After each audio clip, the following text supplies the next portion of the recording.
Videos. तो आखिरी lecture में हम लोगों ने देखा था कि पुली ब्लॉक अरेंजमेंट किस तरह से काम करता है और हम लोगों ने कुछ अच्छे क्वेश्चंस भी सॉल्व किए थे। आज के लेक्चर में हम लोग सॉल्व करेंगे कुछ कंसेप्ट बेस्ड क्वेश्चंस जो कि आपके काफी काम आएंगे नीट 2021 के लिए। तो पहले क्वेश्चन पर ध्यान देते हैं। पहले क्वेश्चन में हमारे पास एक पुली है, ठीक है। ये पुली ये जो इस पुली की स्ट्रिंग है ये एक बॉल के साथ कनेक्टेड है और ये जो स्ट्रिंग है ये नीचे आती है पुली के थ्रू और कैपिटल एम मास के एक ब्लॉक के साथ कनेक्ट हो जाती है, ठीक है। हमसे इस क्वेश्चन में पूछा क्या गया है, हमसे पूछा गया है find the force exerted by the clamp on the पुली, ये पूछा गया है। और हमको ये जो पुली है इसका मास भी दे रखा है स्मॉल एम। तो सबसे पहले इस क्वेश्चन को एनकाउंटर हम लोग कैसे करेंगे, हम लोग बनाएंगे ये जो पुली है इसका एक फ्री बॉडी डायग्राम यानी कि एफबीडी, ठीक है। एफबीडी बनाते हैं। सबसे पहले आप लोग देखिए ये जो पुली है इस पे नीचे की तरफ क्या फोर्स लग रहा होगा, अर्थ इस पे नीचे की तरफ स्मॉल एम जी इसका वेट फोर्स जो है वो लगाएगी। तो हम लोग एफबीडी में हम लोग सब कुछ इनकॉर्पोरेट करेंगे। स्मॉल एम जी कौन लगाएगा, अर्थ, ठीक है। और ये जो स्ट्रिंग अटैच है इससे जिस स्ट्रिंग के साथ ये कॉन्टैक्ट में है वो यहां पर भी टेंशन फोर्स लगाएगी और नीचे की तरफ भी टेंशन फोर्स लगाएगी, दोनों तरफ टेंशन फोर्स ही लगेगा। नीचे की तरफ आप कुछ लोगों को लग रहा होगा कि कैपिटल एम जी लगेगा, लेकिन वो भी अल्टीमेटली टेंशन फोर्स ही है। स्ट्रिंग से कनेक्टेड है तो स्ट्रिंग टेंशन लगाएगी। ऑलराइट, तो हम लोग लिख सकते हैं कि दोनों तरफ ये जो पुली है इस पे टेंशन फोर्स लगेगा, यहां पर भी और कह लीजिए यहां पर भी टेंशन फोर्स लगेगा। इस टेंशन फोर्स की वैल्यू हमें पता है कितनी होगी, कैपिटल एम जी। यहां से देख सकते हैं ऊपर की तरफ टी लग रहा है और नीचे की तरफ क्या लग रहा है, कैपिटल एम जी। अच्छा, क्यों बराबर होगी कैपिटल एम जी के, क्योंकि हमारा जो वर्टिकल डायरेक्शन है उसमें किसी भी तरह का कोई मोशन नहीं है, वो एक इक्विलिब्रियम सिस्टम में पड़ा है। तो जो कैपिटल एम जी होगा वो किसके बराबर होगा, टेंशन फोर्स के बराबर। ऑलराइट दोस्तों, आप लोगों को ध्यान होगा, आप लोगों ने वेक्टर्स में पढ़ा होगा कि अगर कोई दो वेक्टर्स होते हैं और उन दोनों के बीच का एंगल थीटा होता है तो उनका रिजल्टेंट क्या होता है, उनका रिजल्टेंट की वैल्यू होती है a square plus b square plus 2ab cos theta under root, ये वैल्यू होती है। इस केस में हमारे जो वेक्टर्स हैं नीचे की तरफ अगर हम लोग इसको वेक्टर के फॉर्म में बनाए तो कुछ इस तरह का डायग्राम बनेगा कि नीचे की तरफ एक वेक्टर है mg प्लस कैपिटल mg, तो डायरेक्टली ऐसे लिख सकते हैं capital M plus small m into g, और इस तरफ वेक्टर है t जिसकी वैल्यू किसके बराबर है, कैपिटल mg के बराबर। बीच में एंगल कितना है, 90 डिग्री, दिख रहा है सबको 90 डिग्री एंगल है, बीच में एंगल भी हो गया 90 डिग्री। हमसे पूछा गया कि वो फोर्स बताइए जो क्लैंप अप्लाई करेगा किसके ऊपर, पुली के ऊपर। तो क्लैंप कौन से डायरेक्शन में अप्लाई करेगा फोर्स, इस डायरेक्शन में। देखिए यहाँ पे जो क्लैंप है, ये जो कील है ये पुली के ऊपर इस डायरेक्शन में फोर्स अप्लाई करेगा और उसके रिस्पॉन्स में जो पुली है हमारा वो भी क्लैंप के ऊपर इस डायरेक्शन में फोर्स अप्लाई करेगा। अच्छा, एक बात बताइए, क्या ये जो दोनों फोर्सेस होंगे जो क्लैंप पुली के ऊपर लगाएगा और जो पुली क्लैंप के ऊपर लगेगा, क्या ये दोनों फोर्सेस इक्वल होंगे? जी हाँ दोस्तों, बिल्कुल, ये दोनों फोर्सेस की वैल्यू बिल्कुल बराबर होगी। क्यों बराबर होगी, दो केसेस हमको पता चलता है। पहले अगर हम लोग देखें, पहले तो इसका कोई मोशन नहीं हो रहा है किसी भी डायरेक्शन में, और ये जो एक्सिस है जिस डायरेक्शन में दोनों फोर्सेस लग रहे हैं हमारे, वहां पर किसी भी तरह का कोई एक्सेलरेशन नहीं है, कोई मोशन नहीं हो रहा, तो हम लोग डायरेक्टली लिख सकते हैं कि दोनों फोर्सेस की वैल्यू सेम होगी, ठीक है। और न्यूटन्स थर्ड लॉ से भी हम लोग देख सकते हैं, न्यूटन थर्ड लॉ हमारा जो होता है वो क्या कहता है हमें, वो कहता है कि every action equals to equal and opposite reaction. और वो जो न्यूटन्स थर्ड लॉ होता है, एक्शन रिएक्शन जो पेयर होते हैं वो हमेशा दो अलग ऑब्जेक्ट्स के ऊपर लगते हैं। तो यहाँ पर दो अलग ऑब्जेक्ट्स हैं हमारे पास, पुली और हमारा जो क्लैंप है। तो हम लोग सीधा सीधा लिख सकते हैं कि जो फोर्स लगाएगा पुली वो किसके बराबर होगा, जो फोर्स लगाएगा क्लैंप, तभी तो दोनों इक्विलिब्रियम में पड़े हुए हैं, ठीक है। अच्छा, ये जो दोनों फोर्सेस हैं अगर इन्हें हम यहां पर शो करना चाहें तो उनका डायरेक्शन कुछ इस तरह से होगा, यहां पर लगाएगा क्लैंप फोर्स लगाएगा इस जगह पे और इसके जस्ट ऑपोजिट लगाएगा पुली, फोर्स बाय पुली, ठीक है। अच्छा, ये जो फोर्सेस होंगे इनका रिजल्टेंट होगा फोर्स जो पुली लगाएगा, और वो जो फोर्स पुली लगा रहा है वो इसके इक्वल टू है फोर्स जो क्लैंप लगा रहा है, ठीक है। तो हम अगर वैल्यू निकालेंगे पुली की तो हमें ऑटोमेटिकली वैल्यू मिल जाएगी जो फोर्स क्लैंप लगा रहा है। तो हम लोग डायरेक्टली टाइम वेस्ट बिना करें सीधा रिजल्टेंट निकालते हैं। रिजल्टेंट होगा यहाँ पर, यानी कि जो फोर्स क्लैंप लगाएगा वो एक रिजल्टेंट ही होगा किसका, इन दोनों फोर्सेस का। ठीक है, इन दोनों फोर्सेस का रिजल्टेंट आएगा capital M G square plus M G इसका भी square plus M G plus M plus small M G 2 into 2 और कॉस थीटा। अच्छा, कॉस थीटा यहाँ पे क्या है, यहाँ पर थीटा की वैल्यू है 90 डिग्रीज और कॉस 90 की वैल्यू कितनी होती है दोस्तों, कॉस 90 की वैल्यू होती है हमारे पास 0। तो वो वाला जो कंपोनेंट है वो मैं वैसे ही हटा रहा हूँ क्योंकि उसकी वैल्यू 0 होती है, बाद में उसका कोई मतलब नहीं है, इनसिग्निफिकेंट है, उसको यहाँ रखना। तो ये आपके पास आंसर आ गया आप लोगों का। एग्जाम में जब इस तरह का कोई क्वेश्चन आएगा तो आप लोगों को ऑब्वियसली वैल्यू गिवन होगी या फिर डायरेक्टली भी आ जाता है नीट में। तो नीट में एक क्वेश्चन को सॉल्व करने के लिए आपको मिलता है लगभग 1 मिनट। 45 क्वेश्चन होते हैं और ज्यादातर जिन लोगों का सिलेक्शन हो रहा होता है वो 45 मिनट्स में फिजिक्स सॉल्व कर देते हैं। तो आप लोगों को भी वही स्पीड रखनी है अपनी। तो इस तरह के क्वेश्चन आप लोगों को काफी देखने को मिल सकते हैं नीट में। चलते हैं दूसरे क्वेश्चन की तरफ। तो दोस्तों दूसरा क्वेश्चन हमारे पास है कि हमारे पास एक ऐसा सेटअप गिवन है हमें कि इसे कह लीजिए आप लोग एक मैकेनिकल केज या फिर एक मैकेनिकल लिफ्ट, जो भी आपका मन करे वो कह लीजिए। एक मैकेनिकल लिफ्ट है और इसमें एक पर्सन बैठा हुआ है या फिर खड़ा हुआ है पर्सन। वो पर्सन अपने हाथों से ये स्ट्रिंग जो है इसे खींच रहा है और ऊपर पुली कनेक्टेड है। जैसे ये खींचेगा वो फोर्स डिसाइड करेगा ये ऊपर जाएगा या नहीं जाएगा, या फिर जाएगा तो किस एक्सेलरेशन के साथ जाएगा। हमसे ये क्वेश्चन किया गया है कि हमें वो फोर्स निकालना है जो पर्सन इस स्ट्रिंग पर लगाए जिससे वो 2 मीटर्स पर सेकंड स्क्वायर की एक्सेलरेशन के साथ ऊपर जाए। ठीक है, हम सभी ने इससे पहले न्यूटन सेकंड लॉ के एप्लीकेशन करे हुए। सिंपली अगर हम इसमें देखें कि एफबीडी अगर हम लोग देखें बिना बनाए, इसी में अगर देखें तो नीचे की तरफ इस पूरे सिस्टम पे नीचे की तरफ अर्थ कितना फोर्स लगाएगी, नीचे की तरफ मेरे हिसाब से तो अर्थ फोर्स लगाएगी capital M plus small M times g, इतना ही लगाएगी। इन दोनों का मास टाइम्स जी, इतना फोर्स अर्थ इन पे लगाएगी। ऊपर की तरफ इन पे क्या फोर्स लग रहा है, ऊपर की तरफ यहां पर एक टेंशन लग रही है और यहां पर भी एक टेंशन लग रही है। मतलब ये जो पूरा सिस्टम है हमारा, इस पे ऊपर की तरफ 2 टेंशन लग रही है, एक तो इस स्ट्रिंग से और सेम स्ट्रिंग यहां पर एक और टेंशन अप्लाई कर रही है। तो ऊपर की तरफ 2t है और हमें लगाना किस एक्सेलरेशन के साथ इसे ऊपर लेके जाना है, 2 मीटर्स पर सेकंड स्क्वायर। तो सिंपली अगर हम इक्वेशन लिखें इसके लिए तो हम लोग लिख सकते हैं 2t माइनस, क्योंकि ऑपोजिट डायरेक्शन में, minus capital M plus small M times ji is equals to mass times acceleration. Mass है इसका capital M plus small M times acceleration जो कि है 2। ठीक है, अभी सिर्फ एक्सेलरेशन लिखते हैं। अब सीधे वैल्यू डालते हैं हम लोग। वैल्यू डालने से हमें टेंशन की वैल्यू पता चल जाएगी और टेंशन ही वो फोर्स है जो पर्सन को अप्लाई करना चाहिए ताकि वो ऊपर जाए 2 मीटर्स पर सेकंड स्क्वायर की एक्सेलरेशन के साथ। तो डायरेक्टली इसमें वैल्यू पुट करते हैं दोस्तों। इसमें अगर हम लोग वैल्यू पुट करेंगे तो इसका अगर आंसर निकालेंगे सबसे पहले तो capital M plus small M, ये आ रहा है, दोनों को मिलाएंगे तो 75 kg ये आ रहा है। एक्सेलरेशन है हमारे पास 2 मीटर्स पर सेकंड स्क्वायर, दोनों को मल्टीप्लाई करने के बाद आंसर आएगा हमारे पास 150। ये आ गई value m plus small M times a की।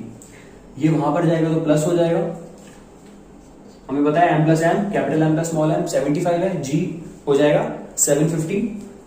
तो 750 अगर टेंशन को देखें तो ये 2 नीचे आएगा और ये हमारे पास यहां पर वैल्यू आ जाएगी 900/2 जो कि होती है 450 न्यूटन्स। मतलब इतनी टेंशन, इतने फोर्स से इसको नीचे खींचना होगा ताकि ये ऊपर जाए 2 मीटर्स पर सेकंड स्क्वायर की एक्सेलरेशन के साथ। अच्छा दोस्तों, आप लोगों में से काफी सारे लोग देखेंगे यहाँ पर कि यहाँ पर नॉर्मल भी एक फोर्स है। नॉर्मल फोर्स कौन सा है, नॉर्मल फोर्स है ऊपर की तरफ। कौन लगा रहा है, ये जो केज है ये पर्सन के ऊपर की तरफ लगा रहा है पर्सन पे। लेकिन यार नॉर्मल फोर्स तो वो भी फोर्स है जो पर्सन लगा रहा है इस केज पर नीचे की तरफ। सही बात है ना, सेम फोर्स लगा रहे हैं दोनों पर्सन और अपना ये जो है केज ऊपर और नीचे की तरफ। तो यहां पर हम लोग कह सकते हैं कि जो नॉर्मल फोर्स है ये एक इंटरनल फोर्स है, इसे इनकॉर्पोरेट करने की जरूरत नहीं है अगर हम पूरे सिस्टम की बात करें। लेकिन अगर आपसे क्वेश्चन ये पूछ रहा है नीट में कि आप लोग बताओ मुझे कि नॉर्मल फोर्स की वैल्यू निकाल के बताओ, तो आप लोग क्या करेंगे? हम लोगों के पास दो रास्ते हैं, या तो हम लोग सिर्फ इस पर्सन को ध्यान से देखें, इस पर्सन को एनालाइज करें और इस पर्सन के ऊपर लग रहे फोर्सेस पे ध्यान दें।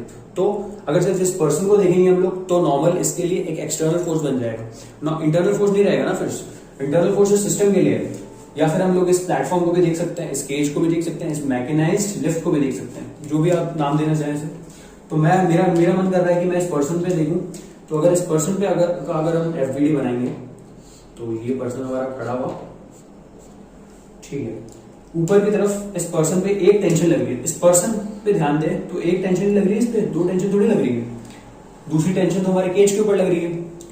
एक इस पर्सन पे नॉर्मल रिएक्शन लग रहा है ऊपर की तरफ, कौन लगा रहा है? वो केज। और नीचे की तरफ इस पर्सन पे अर्थ कितना फोर्स लगा रही है? इस पर्सन का मास टाइम्स जी। इस पर्सन का मास है स्मॉल m, तो हम लोग लिख सकते हैं mg। और ये पर्सन ऊपर किस एक्सेलरेशन के साथ आ रहा है? 2 मीटर्स पर सेकेंड स्क्वायर। तो हम लोग डायरेक्टली इक्वेशन लिख सकते हैं n plus t is equals to m बाद में आएगा, यहां पर माइनस mg आएगा, तो हम लोग डायरेक्टली लिख सकते हैं यहां पर m bracket g plus a। देख सकते हैं यहाँ पे हम लोगों ने जो लिफ्ट वाला किया था उसमें देखा था कि अगर लिफ्ट ऊपर जाती है तो हम लोग डायरेक्टली जो टेंशन की वैल्यू है वो ये लिख सकते हैं, ऊपर जाती है तो लिफ्ट। तो यहाँ पर वो अप्लाई करते हैं। टेंशन की वैल्यू हमें पता है 450 न्यूटन्स, और अगर हम इसकी वैल्यू निकालते हैं 10 प्लस 2 इज 12 इंटू ये जो मास है हमारा 60, ठीक है, इसे लगाते हैं। मास है हमारा 60 किलोग्राम, 60 इंटू 12 माइनस ये जो हमारा टेंशन फोर्स है, टेंशन फोर्स की वैल्यू है 450 न्यूटन्स, ठीक है, 450 न्यूटन। तो ये कितना आ गया? 60 इंटू 10 इज 600, 60 इंटू 2 इज 120, तो 600 प्लस 120 720। 720 में से अगर आप 450 माइनस करेंगे तो आपको क्या मिलेगा? मेरे हिसाब से आपको मिलेगा 270 आई गेस, राइट। तो दोस्तों 270 हमारे पास आ गई है नॉर्मल रिएक्शन की वैल्यू। हमने नॉर्मल रिएक्शन भी निकाल लिया, जबकि नॉर्मल रिएक्शन इस सिस्टम के लिए एक इंटरनल फोर्स था, लेकिन हमने निकाल लिया क्योंकि हमने सिर्फ एनालाइज किया है इस पर्सन को। अब तीसरे क्वेश्चन पर ध्यान देते हैं। तो दोस्तों हमारा अगला क्वेश्चन भी पिछले वाले प्रोफाइल की तरह ही है, लेकिन इस बार क्या हो रहा है? इस बार हमारे पास 4 पुली है और एक आदमी खड़ा हुआ है बीच में एक प्लेटफॉर्म पे, और वो जो प्लेटफॉर्म है वो भी दो स्ट्रिंग से कनेक्टेड है, मतलब स्ट्रिंग एक ही है लेकिन 2 जगहों से कनेक्टेड है। और ये जो बंदा है इसके दोनों हाथ ऐसे बड़े बंधे हुए हैं, जैसे आप लोगों ने शोले पिक्चर देखी थी, शोले मूवी में जैसे उसके ठाकुर के हाथ बंधे हुए थे, वैसे इस आदमी के हाथ बंधे हुए ऊपर पीछे। किसी पता नहीं किसने बांधे, मुझे तो ये क्वेश्चन मिला तो मुझे लगा आपके काम आएगा ये क्वेश्चन, तो ठीक है।